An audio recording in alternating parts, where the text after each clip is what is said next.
Welcome back to another edition of Baseball for Maniacs. Continuing with the trend of player previews before the 2026 season, today we have JT Realmuto, who has been one of the most interesting,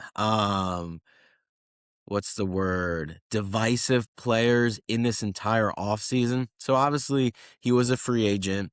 It was kind of like understood that he was coming back, but when he didn't accept the original offer early in December after Schwarber signed, there was like, what's the holdup? Like, is JT really like not going to come back?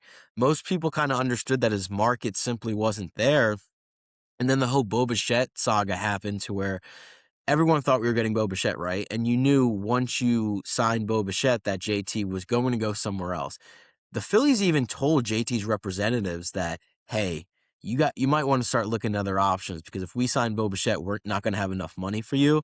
Of course, that simply didn't happen. Bo Bichette went to the Mets, and the Phillies pivoted right back to JT Realmuto. Now, before I get into his 2025 season and his preview, I want to preface this by saying I'm not upset that JT's back. My gripe and my frustration is at the contract he's at because 3 years, $45 million for an aging catcher, I don't think is that smart. Now, if it's a money thing, I don't really care in the sense of I think John Middleton should be able to spend that, right? But the problem is I think they're handcuffed in other areas of the roster. Like if it was the Mets or Dodgers to where money wasn't a factor, sign him for whatever because he's a good player.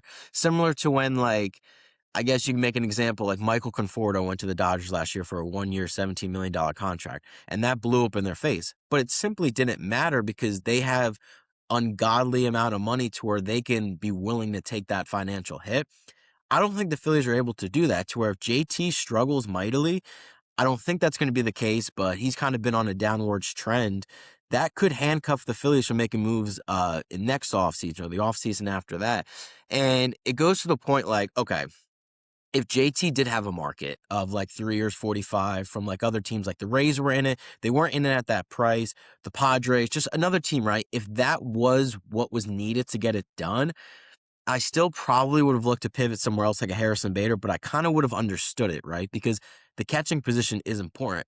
But again, my gripe was I know JT wasn't getting that contract anywhere close to that contract anywhere else to where I think the Phillies panicked. I think they caved in the JT to where I get it. Losing Bo Bichette sucks. They wanted to pivot right away. They kind of wanted to smooth over the fan base.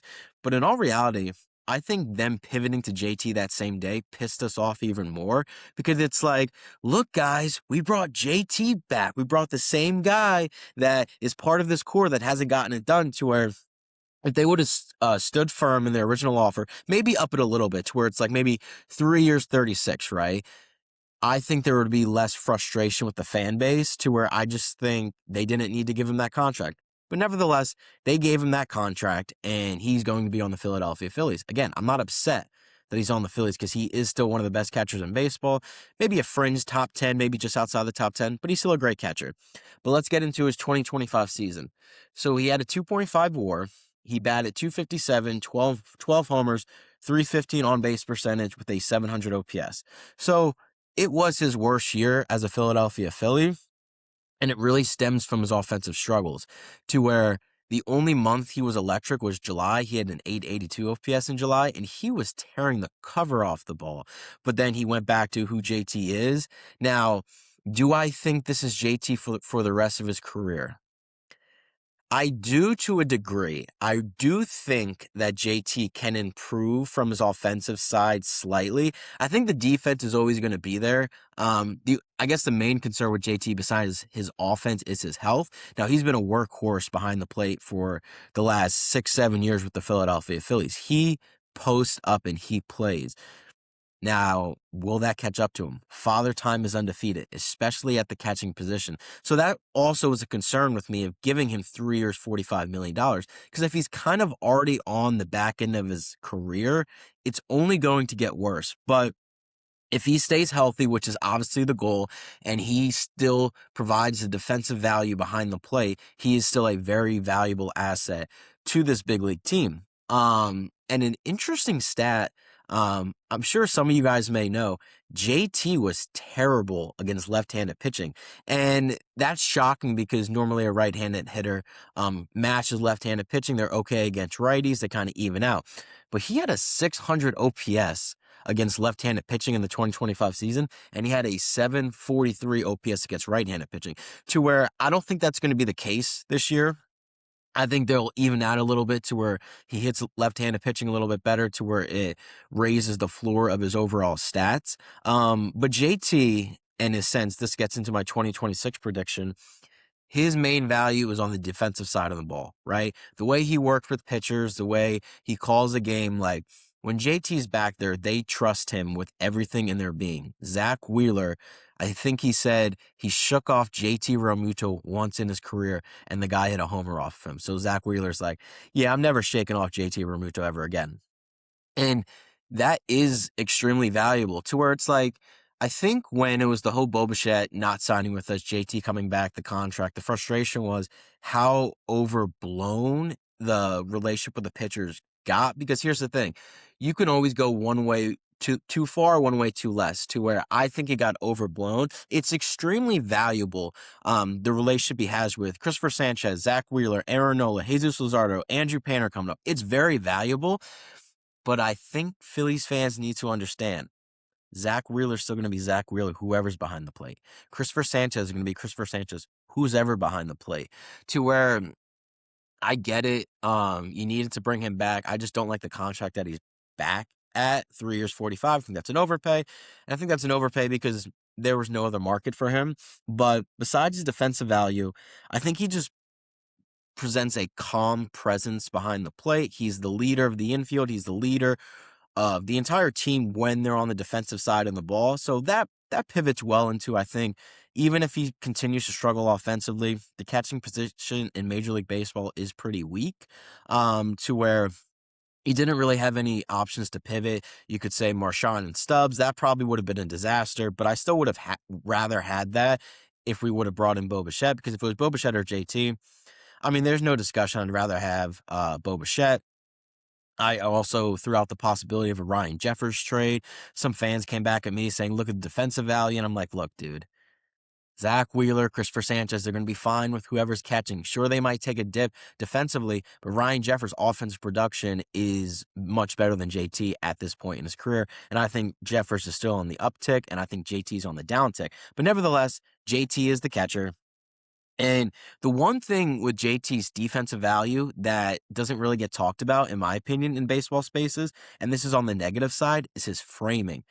JT is one of the worst framers in Major League Baseball. And I don't recall that being a problem in like 2020, 21, 22, 23.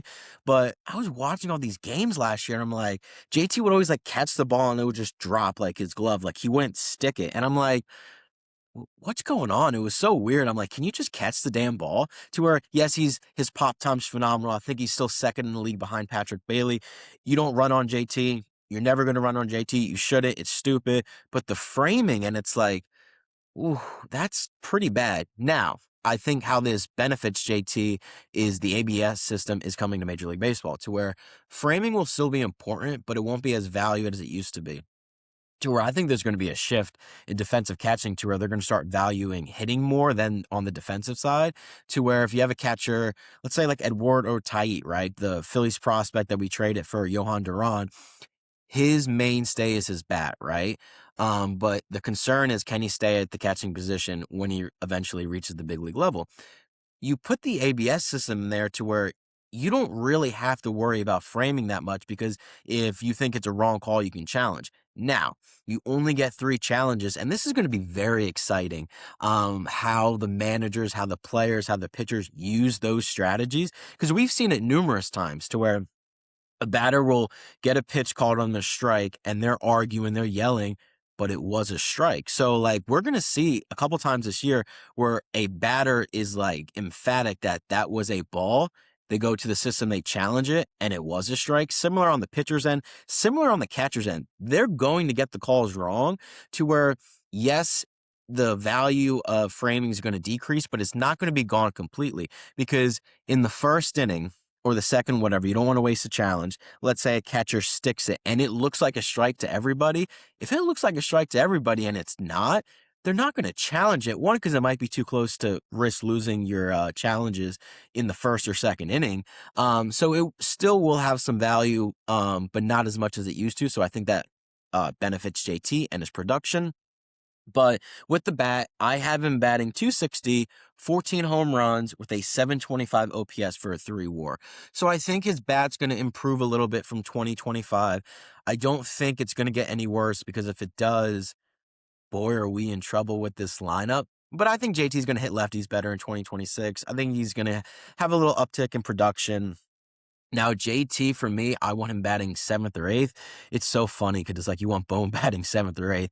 You want Garcia batting sixth or seventh, but you really can't because I think the lineup's going to be Turner, Harper, Schwarber, Bomer, Marsh, Garcia, um, Stott, JT, Crawford, to where you put him down at the bottom of the order. You kind of take some pressure off of him. Be like, yo, your job is to be the defensive catcher, the anchor of the pitching staff.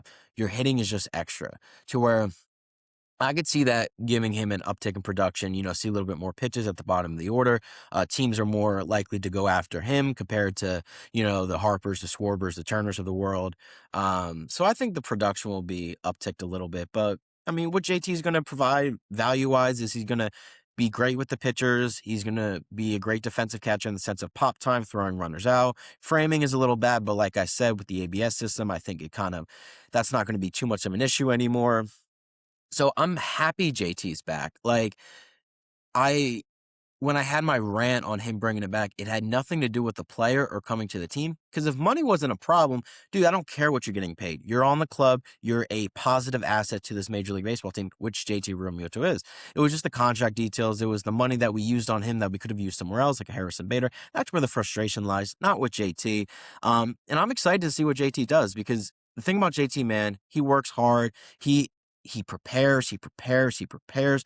He is not going to shortchange anyone in this organization. Right when he signed with the Phillies, he said, I'm in Clearwater today. I'm at the facility. And you love that, to where JT can most certainly be a catching on a World Series championship team. It just depends on what the other pieces do around him in the lineup, because he is entering his age 35 season. We're never going to see the 2021 version, the 22 version, the 23 version even. Those days are long gone because, in my opinion, JT Realmuto is the best catcher in Philadelphia Phillies history. I don't think there's any discussion, but this is kind of where I believe is at his stage in his career. So yeah, that's my playoff. Yeah, think about Red October already. That's my player preview for JT Realmuto. You guys in the comments, let me know what you think. What do you predict? Do you think he's going to have an uptick from 2025? Do you think he's going to continue to digress? Are you happy with JT coming back to Philadelphia? Just let me know what you guys think because I love hearing from you guys as well. Obviously, I come on here, I yap, I give my opinion, but it's much better when there's discussion going on in the comments on YouTube, TikTok, Baseball for Maniacs on Instagram, all that kind of stuff. So that'll do it for this episode, and you guys have a good one. Go Phils.